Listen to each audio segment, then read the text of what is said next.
Help Me, I'm Coming Home, Readjustments of Ex-Offenders to the Free World. And of course, Pastor Kevin Walker has given us some excellent information in reference to that.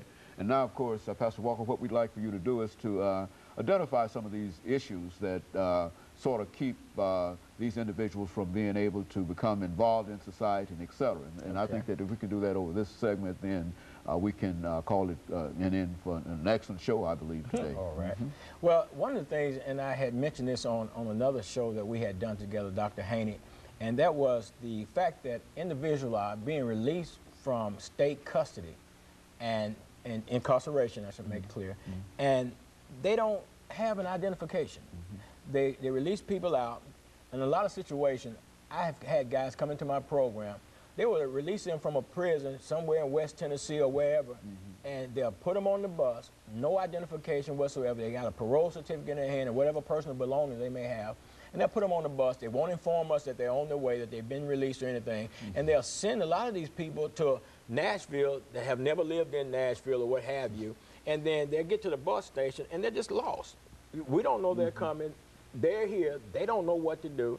Then they don't have any identification. They're in a bad situation right there. And that's when I say victim. And people say, Dr. Haney, well, he's just guy, he's soft on crime, he's been to prison, he's been through that. I'm not soft on crime. You know, I think for an individual commits a crime, he ought to pay the penalty for the crime. I mean, I was a crook, I did crimes, I paid the penalty for it, I've overcome all of that, I triumphed over all that stuff. And now it's important that people understand that individuals need an opportunity. People need a chance. People need a chance to overcome their past failures, their past faults, and make that adjustment back into society. Because you got to realize, regardless of the crime that the individual committed, they still got some people that love them. Society as a whole might not love them, but they got some family members that do love them. They got some friends that still love them and that are willing to help them make that adjustment. The problem is they get out, there no IDs, and then you go to a company trying to get a job, and then you got somebody with a shady past themselves or a shady present for that matter, and then they saying, well, we got to do a background check on you, and they got to run back, and because you got something in your background, they're going to penalize you for that in terms of saying, well, since you committed a crime in 1988, now you can't feed your children in 2006. What kind of sense does that make? You know, my children are hungry. They need to eat just like anybody else's children. So why can't I be afforded the opportunity to contribute to society? But at the same time, you penalize me, you turn me into a victim, and then when in frustration of trying to find a job, trying to fit back into society, when I get frustrated and revert back to my old ways because I have to live, I have to wear clothes, I have to eat, you know, I have to provide for my family. So when I go back, when I try your way, and you want to accept me when I'm trying it your way, then I go back to my way. Now you want to criticize and condemn me for falling into the trap that you dug and set for me. What am I supposed to do in a situation like that? It's hard out here for people that have a criminal past to make that adjustment back in society. And society needs to realize that. And we need to stop saying victim, victim, victim, victim. What about the ones that suffer from the crime? Well, I have sympathy for the ones that suffer from the crime. No ifs and buts about that. But you take the individuals that committed the crime, they went through this the justice system. They stood before a judge. The DA stated his case, made his claim. The judge, the jury went forth. They sentenced that person. They convicted him. They sentenced him. That person went into the system. That person did their time. They have satisfied the judgment of society that society placed upon them. Now they're ready to come back into society. Then why do I get a life sentence for a 2-year conviction? Why is it that I can't vote? Why is it that I got to come out here and struggle trying to get identification? I got to come out here struggle trying to get a job, you know, just to be able to do all the necessary things or all the essential things that everybody in a free world society have been afforded the right to do. Why can't I have that? You know, just because I committed a crime one time doesn't mean, Dr. Haney, that I'm going to come out and do the same thing over again.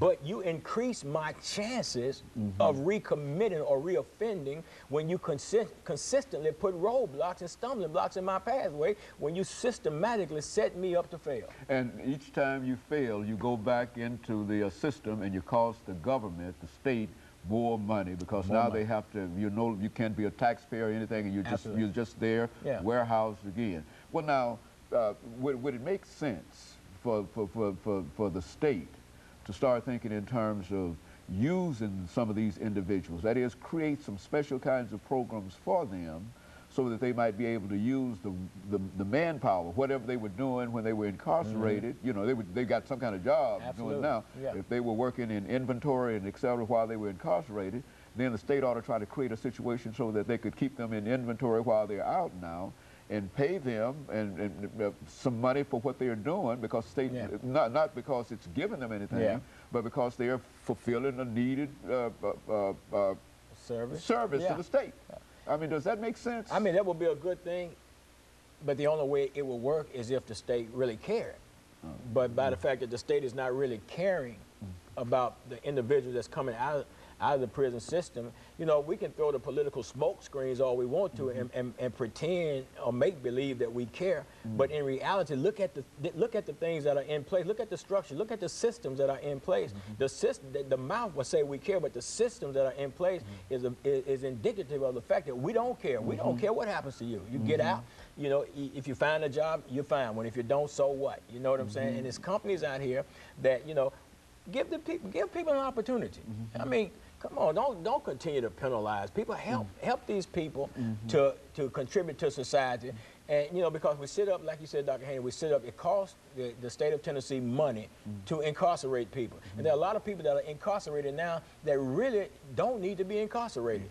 They could be out here contributing to society if society will remove some of these roadblocks out of the way and some of these stumbling blocks, some of these obstacles, and allow these people to come out and become productive members of our society. That's what it's all about. It's about helping people. You know, the families need to help. You know, churches need to get involved and help. I mean, Chief Ron Surpass, he always calling out to the church community, shows up at the IMF and wants the community help, you know, help the crime and all that stuff. But yet when you call them, they don't respond to stuff like that. You know, I had people try to rob a few of the people in my recovery ministry house, called the police. They pointed out the guys, but because they found out these guys came out of prison, they checking their ID cards, man. I mean, that's sickening right there, man. You know, that's enough, man, to make you want to fight right there. You call somebody to report a crime against you, and then they taking your ID, sitting in the police car and running a record check on you, man. You know what I'm saying? And if the police department, they don't like it, I got to report the officer's name that did it. So, you know, the thing is, Dr. Haney, people need to be afforded an opportunity to make that adjustment back into society. And if you're not gonna allow me to make that adjustment back into society, then don't stand up on the bandwagon and start criticizing and condemning me when I fail at a system that you sit in place that's designed to make me fail. Help me. I'm coming home. I'm coming out of this prison system, and I need some help. I need the churches to step up. I need civic organization to step up. I need folks to step up, private citizens. I need them to step up and to help these individuals. You know, I mean, people need, like I said, ID, they need clothes. I mean, people are getting out with nothing. Absolutely. Been there 10, 12 years and then get out. The only thing they've got is a certificate saying that they've been there. That's it. And on a bus ticket. And once they see the parole off, they don't even have the certificate no more because they turn that in. He takes that from them, and so there they are out after 15, 10, 5, 2, or whatever, even to go there for 10 months, or 5 months. And then to come out under those kind of situations would be quite difficult. But I would imagine if you've been there for 8 or 10, 12 years and then have to come out under those kind of, it's sort of a frightening kind of thing, Absolutely. I would imagine. You come out with nothing, and it's a shame. It's just a shame, and society needs to understand that it's more to the individual because, like I said, Dr. Haney, all the time, we follow the individual from the crime scene through the court system all the way to the doors of the penitentiary, and then we forget about them, not realizing that one day they're coming home, and they could be your neighbor. So how do you want that individual to return back into society?